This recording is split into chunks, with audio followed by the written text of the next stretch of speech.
എല്ലാവർക്കും നമസ്കാരം. കുറച്ച് ദിവസമായിട്ട് ചെയ്യണമെന്ന് വിചാരിച്ചിട്ടുള്ളൊരു വീഡിയോ ആയിരുന്നു. കഴിഞ്ഞ പ്രാവശ്യം ഞാൻ വീഡിയോ എടുത്തായിരുന്നു, പക്ഷെ പകുതിക്ക് ലാസ്റ്റ് വന്നപ്പോൾ ഫോണിൽ സ്പേസ് ഇല്ല എന്നും പറഞ്ഞ് വീഡിയോ എടുക്കാൻ പറ്റിയില്ല.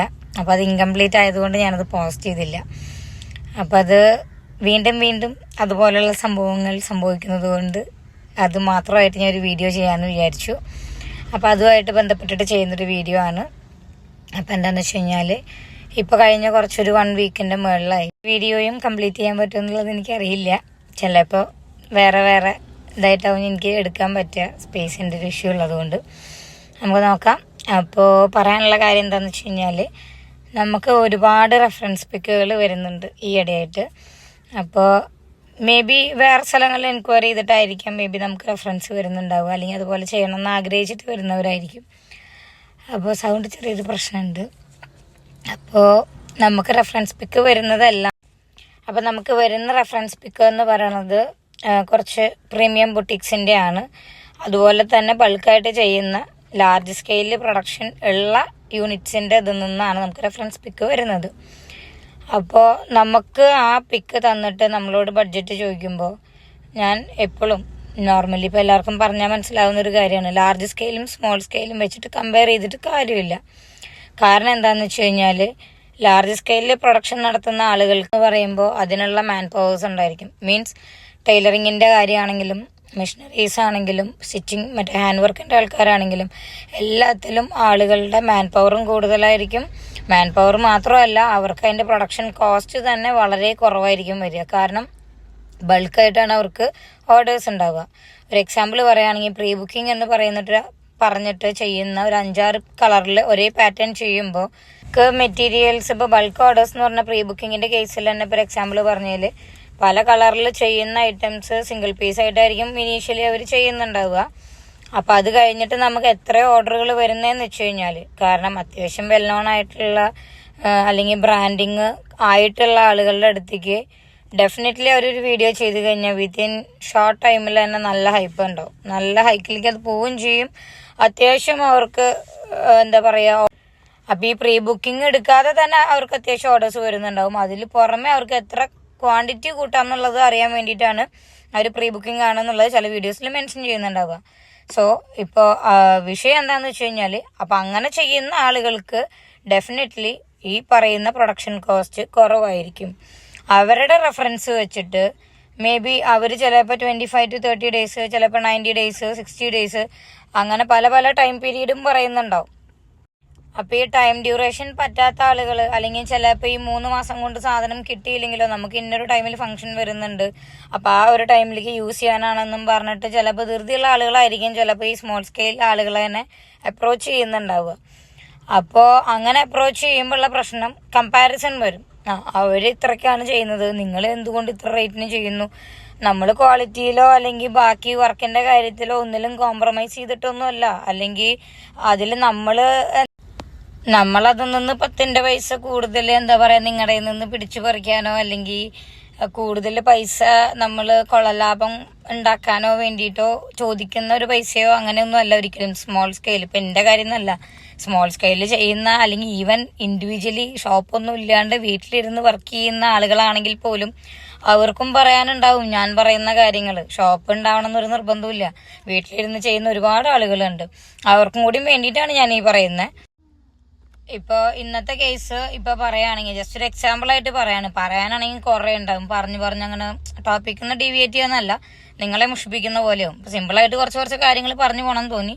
എല്ലാം ചിലപ്പോൾ ഇതിൽ വന്നൊന്നും വരില്ല. മുമ്പ് ഞാൻ എടുത്ത വീഡിയോയിൽ ഡീറ്റെയിൽ ആയിട്ട് പറഞ്ഞിട്ടുണ്ടായിരുന്നു. പക്ഷെ അത് എന്താ പറയുക, സ്പേസിൻ്റെ ഇഷ്യൂ ഉള്ള കാരണം ഞാൻ കുറേയൊക്കെ ഡിലീറ്റ് ചെയ്തു.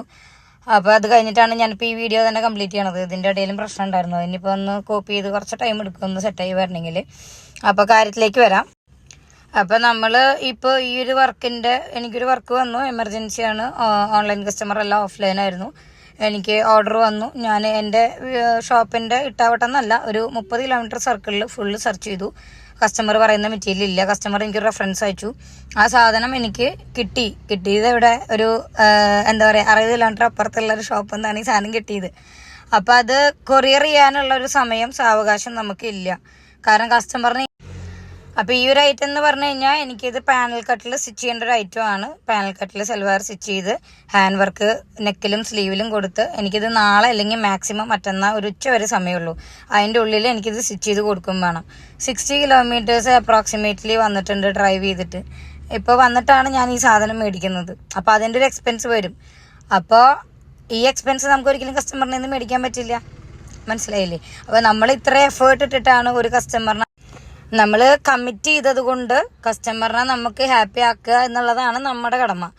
അപ്പോൾ അല്ലാതെ കമ്മിറ്റ് ചെയ്തു എന്നിട്ട് പറയാണ് എനിക്ക് ഈ മെറ്റീരിയൽ കിട്ടിയില്ല, നിങ്ങൾ ഹാപ്പി അല്ല, ഓക്കെ ഞാൻ ഈ മെറ്റീരിയൽ എടുത്തിട്ട് അഡ്ജസ്റ്റ് ചെയ്യാന്ന് പറഞ്ഞു കഴിഞ്ഞാൽ അപ്പോൾ ക്യാൻസൽ ആവില്ല. കാരണം അവർക്ക് സമയമില്ല. നമ്മൾ ഓൾറെഡി കമ്മിറ്റ് ചെയ്തതിൻ്റെ നമ്മുടെ അടുത്തുള്ളൊരു വിശ്വാസം കൊണ്ടാണല്ലോ അവർ നമ്മളോട് പറഞ്ഞിട്ടുണ്ടാവുക അത് പ്രൊസീഡ് ചെയ്യാന്ന്. എനിക്ക് പറ്റില്ല എന്ന് പറഞ്ഞാൽ അത് അവരോട് ചെയ്യുന്ന ഏറ്റവും വലിയൊരു, അപ്പം അതൊരു വലിയൊരു നെറുകേടായി പോവും. അപ്പം അതുകൊണ്ട് നമുക്ക് ഈ വിധ സഫറിങ്സ് ഒന്നും നമ്മൾ ഒരു കസ്റ്റമറിനോട് നമ്മൾ പറയാറില്ല.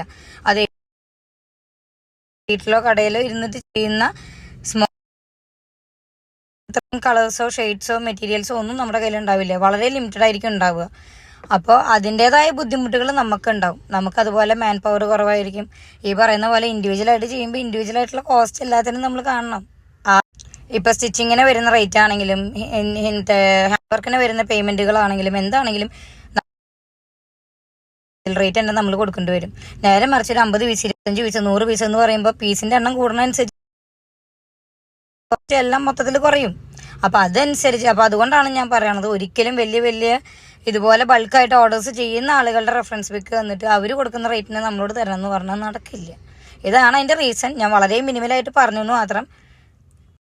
അപ്പോൾ പറഞ്ഞു പിടിച്ച് സ്പേസൊക്കെ കഴിഞ്ഞു. സ്പേസൊക്കെ ഉണ്ടാക്കി വന്നപ്പോഴേക്കും ഞാൻ മെറ്റീരിയൽ എടുത്ത് വന്നു. അപ്പോൾ ഡീറ്റെയിൽ ആയിട്ട് പറയാൻ നിന്ന് കഴിഞ്ഞാൽ ഇനി സമയമൊക്കെ ഒരുപാട് പോകും. ഇപ്പം തന്നെ അത്യാവശ്യം ഒരുപാട് ലേറ്റ് ആയിട്ടുണ്ട്. പിന്നെ പോയിട്ട് കട്ട് ചെയ്ത് സ്റ്റിച്ച് ചെയ്തിട്ടൊക്കെ വേണം ഹാൻഡ് വർക്ക് ചെയ്യാനായിട്ട് സ്റ്റാർട്ട് ചെയ്യാനായിട്ട്. നാളെ സാധനം കൊടുക്കേണ്ടതാണ്. അപ്പോൾ അത്രയും കാര്യങ്ങൾ ഉണ്ട്. ബാക്കി ഡീറ്റെയിൽ ആയിട്ട് പിന്നെ പറയാം. ഐറ്റം കാണിക്കുമ്പോൾ ഞാൻ ബാക്കി പറയാം. അപ്പോൾ എല്ലാവർക്കും മനസ്സിലായിട്ടുണ്ടാവും എന്ന് വിചാരിക്കുന്നു. Thank you for watching.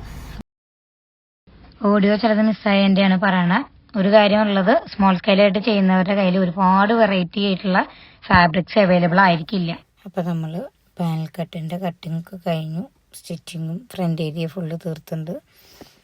അങ്ങനെ നമ്മൾ ഹാൻഡ് വർക്കിലോട്ട് കിടക്കുകയാണ്. അപ്പോൾ മാർക്ക് ചെയ്ത് ഹാൻഡ് വർക്കിന് ഇപ്പോൾ വർക്കേഴ്സിന് കൊടുത്തു. അങ്ങനെ ഇനി വീട്ടിലേക്ക് തിരിച്ചു പോകണം. ഇപ്പോൾ സമയം ഏകദേശം 12:30.